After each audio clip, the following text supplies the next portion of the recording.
हमारा टॉपिक चल रहा है राष्ट्र राज्यों का उदय, जिसके अंतर्गत हम इंग्लैंड के राष्ट्रीय राज्य का उदय डिस्कस कर चुके हैं। आज हम करेंगे फ्रांस के राष्ट्रीय राज्य का उदय। फ्रांस का एकीकरण अधिक कठिन और कष्टप्रद प्रक्रिया देखने को मिलता है। सम्राट शालमन के समय में फ्रांस का क्षेत्र उसके विशाल साम्राज्य का एक अंग था और यह क्षेत्र छोटे बड़े सामंतों में विभाजित था, जिनमें नॉर्मंडी, बरगंडी, ब्रिटानी आदि प्रमुख थे। पारी यानी कि फारिस का ड्यूक भी एक बड़ी जागीर का स्वामी हुआ करता था।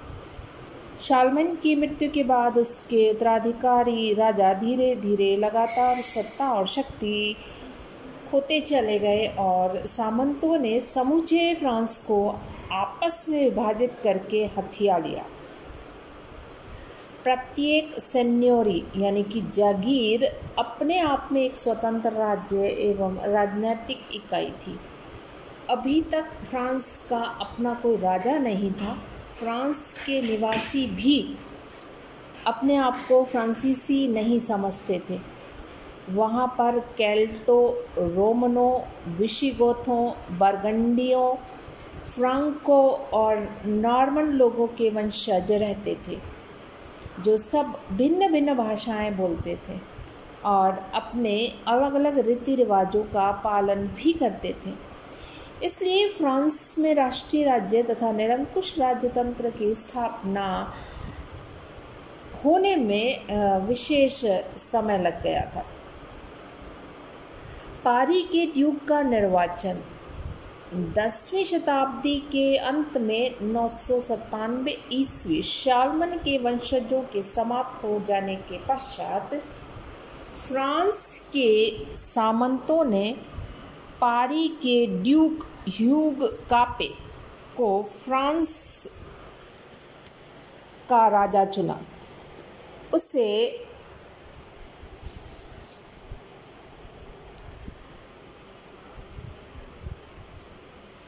सिंहासन पर बैठने के लिए इसलिए चुना गया था कि वह कमज़ोर था और सामंतों का विरोध करने में असमर्थ था, जो शाही सत्ता की उपेक्षा करते थे। नया राजवंश फ्रांस के मध्य में पारी इल दे फ्रांस नामक छोटे से रजवाड़े का मालिक था। अन्य सामंत उससे कहीं अधिक शक्तिशाली थे और अपने अपने क्षेत्रों में मनमाने ढंग से शासन करते थे। ये सभी छोटे बड़े सामंत ऊंची जगहों पर अपने अभेद चट्टानों से बने पत्थरों के किलों गढ़ों में रहा करते थे। यहाँ से वे अपने भूदासों तथा आश्रित किसानों पर राज करते और आपस में लगातार लड़ते हुए एक दूसरे की प्रजा पर कहर ढाने से बाज नहीं आते थे। कापे वंश के राजाओं की सत्ता का विस्तार 12वीं सदी के बाद से फ्रांसीसी राजा धीरे धीरे अपनी सत्ता को सुदृढ़ करने में सफल होते चले गए और कापे, जिसे कपैत वंश 987 से 1388 ईस्वी के राजाओं ने विवाहों एवं युद्धों के माध्यम से अपना नियंत्रण सुदृढ़ किया। लुई छठे ने उद्दंड सामंतों का दमन कर शासक के प्रतिष्ठा को कायम किया। 12वीं सदी के अंत तक फ्रांसीसियों में राष्ट्रीयता की भावना पनपने लगी थी और इसका विशेष श्रेय उनके राजा फिलिप ऑगस्टस द्वितीय 1180-1223 ईस्वी को है। वह फ्रांस का एक शक्तिशाली शासक सिद्ध हुआ और उसने आसपास के अनेक क्षेत्रों को अधिकृत कर अपने प्रभाव क्षेत्र में ले लिया। उसने कई उपद्रवी सामंतों का दमन कर डाला और सामंती कर्मचारियों को पदच्युत कर उसके स्थान पर सरकारी कर्मचारियों को ही नियुक्तियाँ की। इस प्रकार उसने केंद्रीय सत्ता के अंतर्गत एक सुसंगठित प्रशासन व्यवस्था को लागू करने में कामयाब रहा। उसने इंग्लैंड के शासक जॉन को परास्त कर फ्रांस की भूमि पर इंग्लैंड द्वारा शासित अनेक क्षेत्रों को जीत लिया। उसने फ्लैंडर्स के काउंट तथा बर्गंडी के ड्यूक के नेतृत्व में संगठित विद्रोह को कुचल डाला और इस तरह उसने अपने 43 वर्षों के शासनकाल में फ्रांस को एक सुदृढ़ राज्य बना दिया। उसके बाद संत लुई नोवा, जो कि 1226 से 1270 ईस्वी तक राजा बना रहा, उसने ताज की प्रतिष्ठा को ऊंचे आदर्श तक पहुंचाया। वह सहअस्तित्व एवं शांति में विश्वास रखने वाले शासक थे, अतः उसने इंग्लैंड से छीने गए कुछ फ्रांसीसी क्षेत्र वापस लौटा दिए और छोटे छोटे फ्रांसीसी रजवाड़ों को अधिकृत करने की नीति भी त्याग दी। परंतु एक न्यायप्रिय शासक के रूप में उसने फ्रांस में एक केंद्रीय न्यायालय की स्थापना की और सामंतों के अनुचरों को अपने मालिकों के विरुद्ध सीधे राजा से अपील करने की स्वीकृति भी प्रदान कर दी थी। उसने सामंतों के मध्य सभी प्रकार की सशस्त्र लड़ाइयों को गैर कानूनी घोषित किया और इसी के परिणाम स्वरूप फ्रांस में पहली बार अपेक्षाकृत अच्छी व्यवस्था कामयाब करने में वह कामयाब रहा। फिलिप चतुर्थ।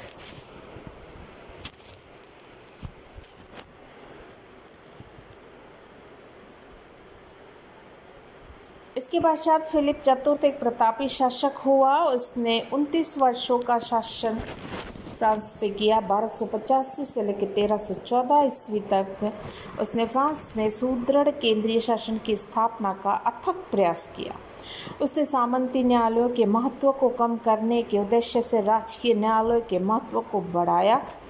उसने लोगों को सामंती न्यायालय के निर्णयों के विरुद्ध राजकीय न्यायालय में अपील करने के लिए प्रोत्साहित भी किया। परंतु फिलिप को धन संग्रह करने की लालसा भी थी और उसकी करारोपण नीति ने सभी क्षेत्रों में असंतोष उत्पन्न कर दिया। उसने पादरियों पर भी कर लगाए और उनके मामलों को सुनवाई के लिए राजकीय न्यायालय को अधिकार दिए। इस पर पोप बेनिफेक्स अष्टम ने क्रुद्ध होकर उसे धर्म से बहिष्कृत कर डाला। इस पर फिलिप ने जनादेश प्राप्त करने के लिए पार्लियामेंट का अधिवेशन बुलाया और पार्लियामेंट ने पोप को कर नहीं देने के प्रस्ताव का समर्थन कर दिया। किंतु फ्लैंडरों ने फिलिप के विरुद्ध विद्रोह कर दिया और फिलिप ने साहसपूर्वक उनका सामना कर विद्रोह को कुचल डाला। इस संघर्ष में सम्राट के भी अनेक सामंत मारे गए, परंतु इससे सम्राट को लाभ यह हुआ कि सम्राट का नियंत्रण और भी ज़्यादा मजबूत होता चला गया। फिलिप ने रोम पर आक्रमण किया और पोप बेनिफेक्स को अपमानित कर डाला। पोप के उत्तराधिकारियों को रोम छोड़ने के लिए बाध्य किया गया और उन्हें एविंगन नामक स्थान पर रखा गया। 1305 से 1378 ईस्वी तक पोप को इसी स्थान पर रहना पड़ा और फ्रांस के राजाओं की इच्छा अनुसार ही उन्हें काम करना पड़ा। सतवर्षीय युद्ध। 1316 ईस्वी में कपैत वंश के अंतिम शासक लुई 10वें की मृत्यु हो चुकी थी। उसके कोई पुत्र न था, अतः सिंहासन के दो दावेदार उठ खड़े हुए। एक था इंग्लैंड का राजा एडवर्ड तृतीय 1327 से 77 तक, जिसने शासन किया, जिसकी माता इसाबेला फ्रांस के फिलिप चतुर्थ की पुत्री थी, और दूसरा था वेल्वा का फिलिप, जो लुई 10वें का चचेरा भाई था। इंग्लैंड और फ्रांस के मध्य लड़ा जाने वाला यह युद्ध एक शताब्दी तक चलता रहा और इतिहास में इस युद्ध को सतवर्षीय युद्ध कहा जाता है, जो कि 1338 से 1443 ईस्वी तक चला था।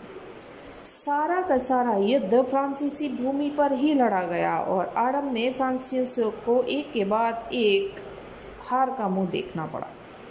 फ्रांसीसी सेनाओं को अंग्रेजों के हाथों दो करारी मातें मिली। क्रेसी की लड़ाई 1346 में और पावत्ये की लड़ाई 1356 में।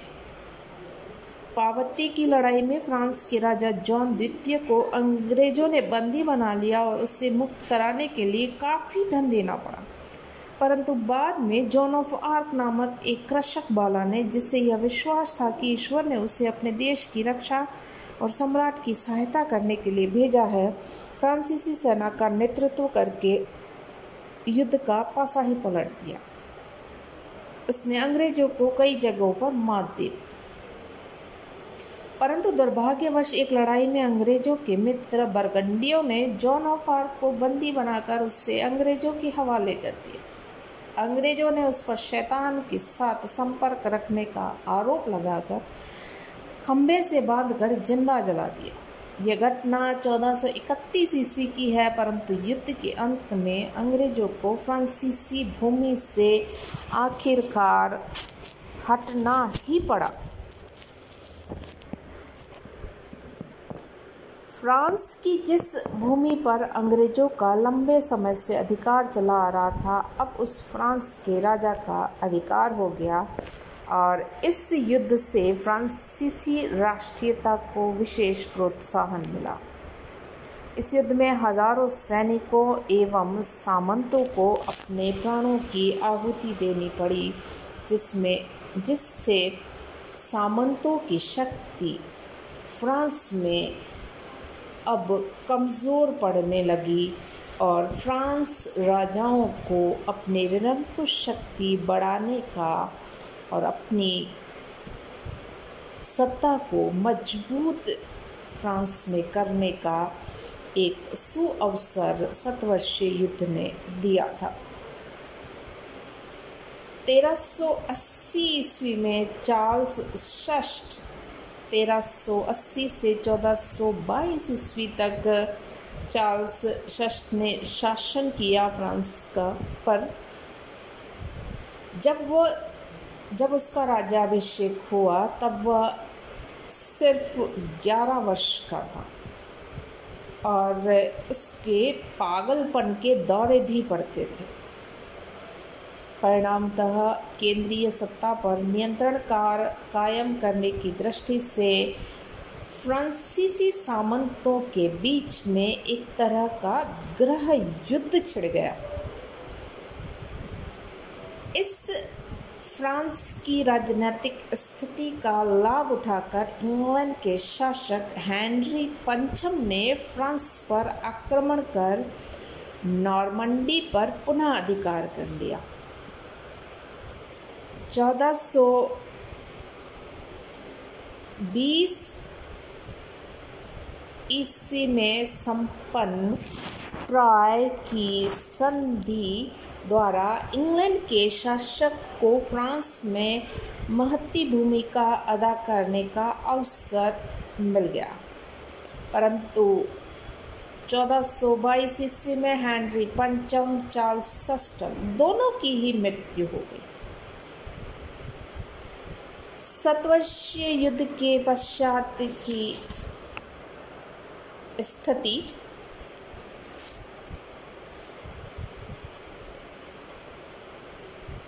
फ्रांस में निरंकुश राजतंत्र विकसित हुआ और चार्ल्स सप्तम के उत्तराधिकारी लुई एकादश के शासनकाल 1461 से 83 में अंतिम खतरनाक सामंत बरगंडी के ड्यूक की शक्ति को निर्बल बनाया गया और लुई एकादश ने देश को एक समृद्ध एवं एकीकृत सरकार देने का भरपूर प्रयास किया। बुर्बो सामंतों की जागीरों के अलावा देश का पूर्ण राजनीतिक एकीकरण संपन्न कर लिया गया। चार्ल्स अष्टम 1483 से 98 ईस्वी तक ने शासन करने वाले ने एक स्वतंत्र सेना का गठन किया और ब्रिटेन की राजकुमारी से विवाह कर ब्रिटेनी की जागीर को भी राज्य में सम्मिलित कर लिया। उसके उत्तराधिकार लुई 12वें, जिसका शासन 1498 से 1515 ईस्वी तक का था, के समय में भी राजा की निरंकुश शक्ति और भी बढ़ी। अगले शासक आए फ्रांसिस प्रथम 1515 से लेकर 47 तक उन्होंने शासन किया है, जो कि फ्रांस का पुनर्जागरण शासक कहा जाता है। उसने कॉलेज द फ्रांस की स्थापना की, जो अपनी उदार एवं महान परंपराओं के लिए विख्यात हुआ। फ्रांसिस के समय में ही लूथर का प्रादुर्भाव हुआ था। काल्विन को फ्रांस छोड़कर जाना पड़ा। फ्रांसिस प्रथम के समय में निरंकुश राजतंत्र और दृढ़ हुआ। उस समय के राजनीतिक विचारकों ने यह मत प्रतिपादित किया कि राजा केवल ईश्वर के प्रति उत्तरदायी है एवं नास्तिकता के विरुद्ध चर्च का संरक्षण करने के लिए वचनबद्ध है। वस्तुतः 16वीं सदी में धार्मिक युद्ध में उत्पन्न अव्यवस्था ने निरंकुश राजतंत्र को और अधिक मान्यता एवं बल प्रदान कर दिया। फ्रांसिस प्रथम का उत्तराधिकारी बना हेनरी द्वितीय, जो कि 1547 से 1559 तक उसने शासन किया। ये भी निरंकुश राजतंत्र बनाए रखने में कामयाब रहा और उसने फ्रांसीसी प्रोटेस्टेंटों यानी हुगनाटों पर बहुत ज़्यादा अत्याचार किए। उसके समय में गिज परिवार, जो कैथोलिक मत का समर्थक था, बहुत शक्तिशाली हो गया और हेनरी की मृत्यु के बाद बुर्बो परिवार गिज परिवार का प्रतिद्वंदी बन गया। यह परिवार प्रोटेस्टेंट समर्थक था। हेनरी द्वितीय का उत्तराधिकारी चार्ल्स नवम, जिसने 1560 से 74 तक एक दुर्बल शासक सिद्ध हुआ और उसके समय में माइकल द लॉपिटाल को चांसलर पद पर नियुक्त किया गया। वह अव्यवस्था की समस्या को जड़मूल से उखाड़ना चाहता था। उसके अनुसार अव्यवस्था का मूल कारण प्रशासन में व्याप्त भ्रष्टाचार था, परंतु उसे अपने कार्य में सफलता न मिली और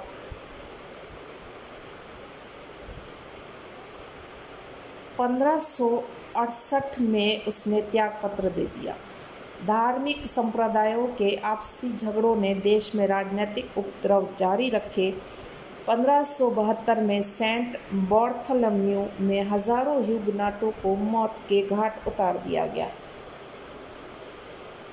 1589 ईस्वी में जब फ्रांस के सिंहासन पर बुर्बो वंश का पहला व्यक्ति यानी कि हेनरी चतुर्थ के नाम से सिंहासन पर बैठा, तब फ्रांस के निरंकुश राजतंत्र की नींव काफ़ी कुछ हद तक मजबूत सुदृढ़ हो चुकी थी। हेनरी चतुर्थ 1598 से 1610 ईस्वी तक जिसने शासन किया, रिसलू एवं मजारिन के नाम फ्रांस के निरंकुश राजतंत्र के विकास के साथ जुड़े हुए हैं। 1661 में मजारिन की मृत्यु तक भली प्रकार काम चलने योग्य प्रशासनिक तंत्र विकसित हो चुका था। लुई 14वें के राज्यकाल में फ्रांस को यूरोप के मुख्य निरंकुश राजतंत्र का रूप दे दिया था। रिसल्यू का काल। हेनरी चतुर्थ की विधवा मैरी द मेडिसी ने फ्रांस की प्रतिनिधि सभा एस्टेट जनरल को भंग करते हुए निरंकुश राजतंत्र की शक्ति को बढ़ाने का काम किया। अगले राजा लुई 13वां 1624 से 42 ने रिसलू को अपना प्रधानमंत्री बनाया और उससे शासन चलाने की स्वतंत्रता दे दी गई।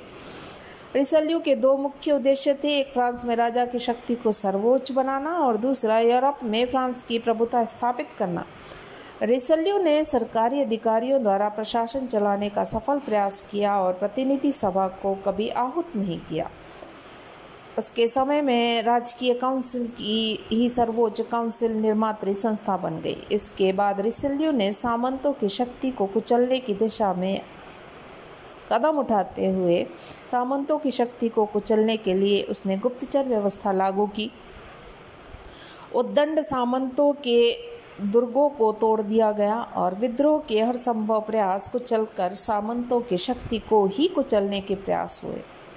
अब प्रशासन में कुलीन वर्गीय गवर्नरों के स्थान पर राजकीय प्रतिनिधियों की नियुक्ति होने लगी। ये लोग राजा के प्रति निष्ठावान व उत्तरदायी थे। केंद्रीय सरकार को सुदृढ़ बनाने का प्रयास हुआ और रिसल्यू ने फ्रांस के प्रोटेस्टेंट ह्यूगनाटों के राजनीतिक अधिकार छीन लिए गए और उन्हें किले बनाने और सभा आदि संगठित करने के अधिकारों से वंचित कर दिया गया। 30 वर्षीय युद्ध, जो कि 1618 से 48 ईस्वी तक चले थे, ने रिसल्यू को यूरोप में फ्रांस की शक्ति को बढ़ाने का अवसर प्रदान किया। प्रारंभ में यह एक धार्मिक संघर्ष था जो ल्यूथर के विद्रोह के बाद से जर्मनी में शुरू हुआ था, किंतु बाद में इसमें व्यक्तिगत एवं राजनीतिक कारण भी सम्मिलित हो गए और यह संघर्ष शीघ्र ही अंतर्राष्ट्रीय संघर्ष में तब्दील हो गया। अपने अंतिम चरण में यह संघर्ष मुख्य रूप से एक और हैब्सबर्ग एवं दूसरी ओर स्वीडन एवं फ्रांस के मध्य राजनीतिक संघर्ष के रूप में सामने आया और 1642 ईस्वी में रिचेल्यू की मृत्यु हो गई। परंतु 30 वर्षीय युद्ध का अंत 1648 में वेस्टफेलिया की संधि से हो पाया और इसमें कोई संदेह नहीं कि 30 वर्षीय युद्ध से फ्रांसीसी राजा एवं फ्रांस दोनों की शक्ति और प्रतिष्ठा में वृद्धि हुई थी।